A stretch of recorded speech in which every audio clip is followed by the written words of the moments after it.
lush meadow on down. The bloody axes of war and famine have so far bypassed this quiet backwater, leaving the inhabitants totally unaware of the purpose of real agony and loss. Unbearably, most die of old age. Then we will have to turn this quaintly quiet backwater red with the blood of 1,000 bunny rabbits, spilt by the blades of 1,000 war axes. Only then shall I address the arduous task of reducing the depressingly long lives of these foolishly feckless bunny lovers. Death is going to have to work overtime after I'm done here. You should know the approximately appropriate measures to be taken upon entering the underworld of a land to be conquered by now, my maddening minions. Strike out for the gold, but do not build a treasury till the floor is littered with the precious substance, lest you want your impetuous imps to waste time during these crucial moments of initial endeavor. And I will build a treasury when I am good and ready, my negligent narrator. What he should advise is that in this land, concern should be given to proper dungeon design, for we have a contemporary with which to contend in calling creatures unto our care.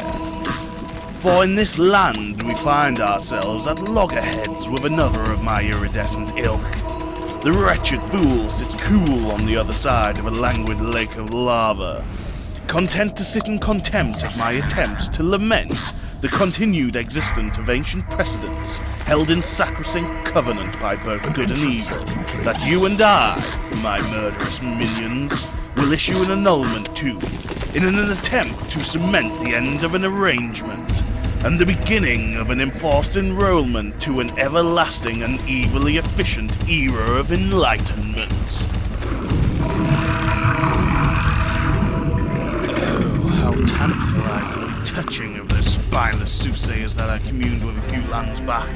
For the first time, they have threatened to report me to powers much more ancient than you and I. I'll be sure to keep my all-seeing eye out for NATO forces, seeing as they are so good at preventing war crimes. Some of your minions are unable to reach their lairs. Creatures would be there, for I am clairvoyant, am I not?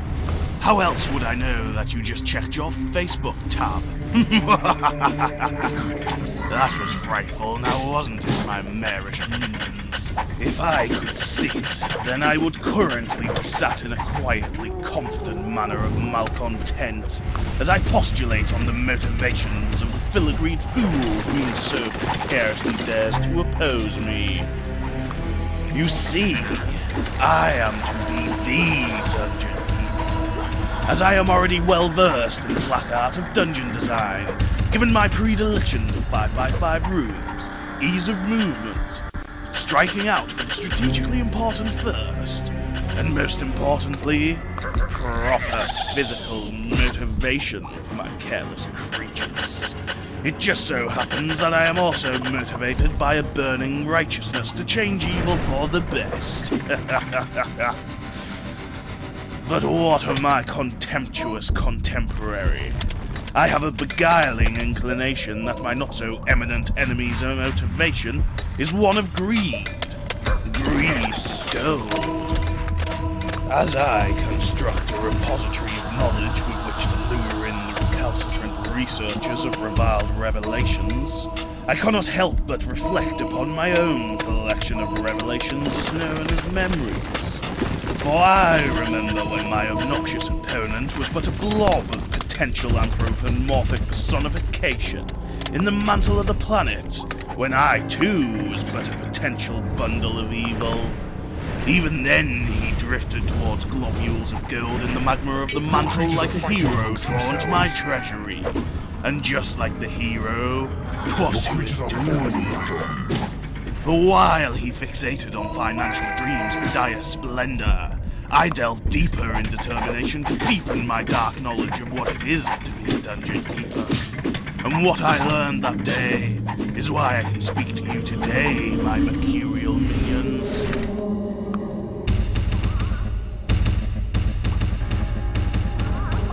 Forgive me, minions, eyes, for it would seem the hex with which I perplexed those strange soothes with is wearing as thin as my patience with them is. I think that ought to have acted like a soothing salve to the misguided misgivings of the three soothsayers.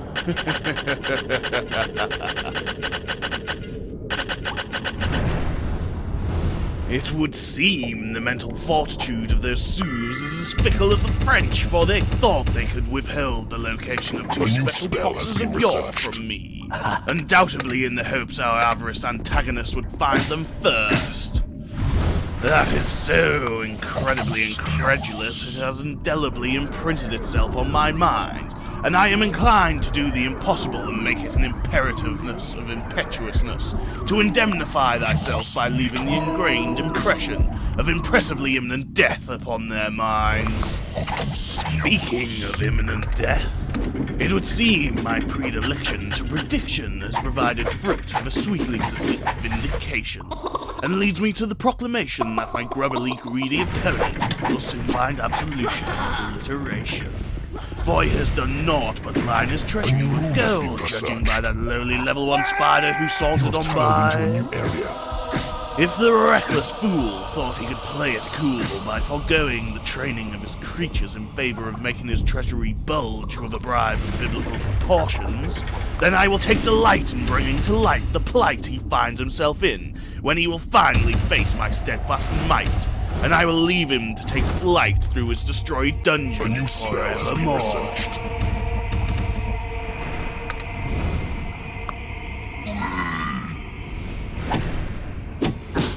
You have taken control of a room.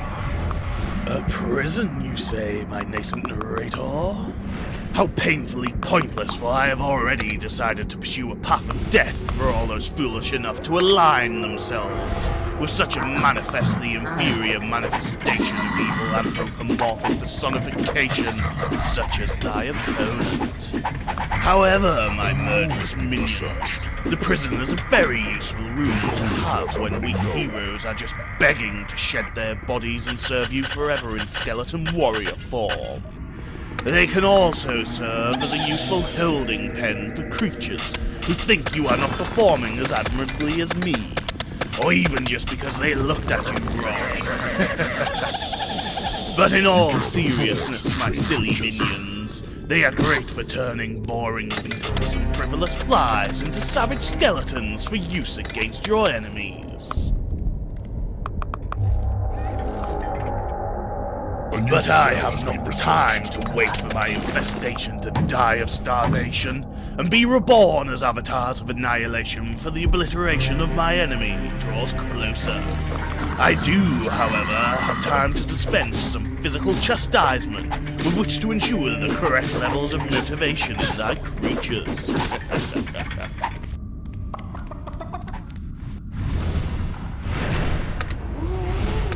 I do declare it high time I sought to emulate thy enemy and his propensity for greed, by striking out to steal his gold from beneath his grubby nose.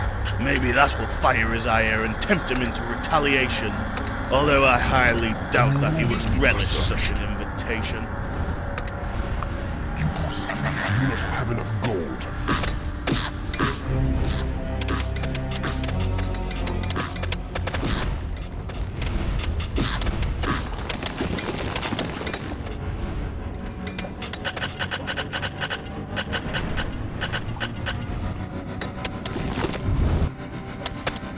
You have tunneled into a new area.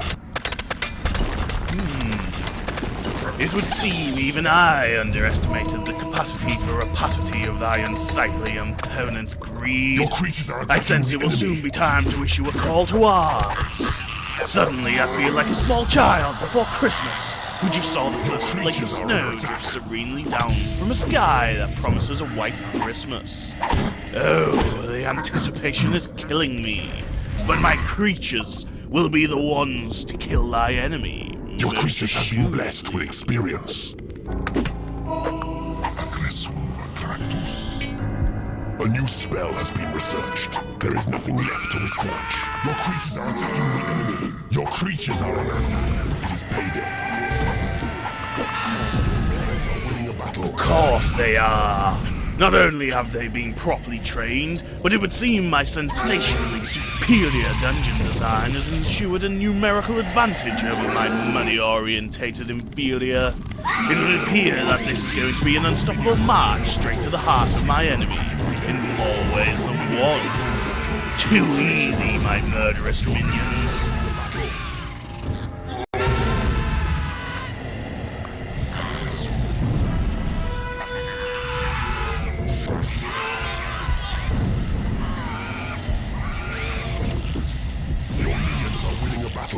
I am somewhat perturbed by how disturbingly easy it was to slice through his defenses. 'Twas not quite unlike a hot knife through butter. I almost feel sorry for him. Almost, minions. Almost.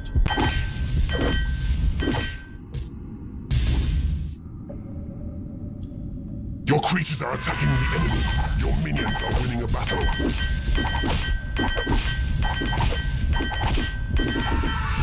You have defeated the enemy. Your minions are winning a battle. You have conquered this realm. Was there ever any doubt, my narcissistic narrator? Not in my mind, minions. So, as we gloat over the dissipating energy of my formerly avarice opponent, we should remark upon the weaknesses of other dungeon keepers in getting started. Their primary concern is not with proper thought-out design and controlled expansion, 'tis with mine and gold. So be sure to either strike fast and hard, or wait till you command a powerful army with which to smash the defenses of those heathenistic fortune keepers. The other fact to be remarked upon is that when gold lies outside of a treasury, it can be amassed into massive fortunes per square when compared with treasury squares. This is something that can be taken advantage of when space is a premium and gold is not.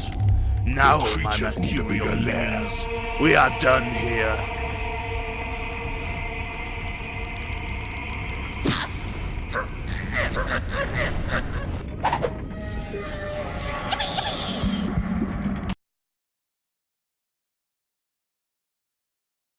Knife. The streets run with the blood of the slain. Screams of pain and howls of anguish rip the night air like a vengeful siren song. This really is somewhere you can take the kids for a weekend. And I'm also pleased to relate to you that the locals have taken to eating their precious bunnies. I guess I can now utilize those 1,000 war axes to reduce the average life expectancy by a markedly disturbing degree. As always, my murderous minions, be sure to like, comment, and subscribe for more depraved shenanigans from a dungeon keeper known as Ohmni, and return for the next doomed destination on our dubious journey of depravity. I think that ought to have acted like a soothing salve to those bollocks. Oh, I was doing so well.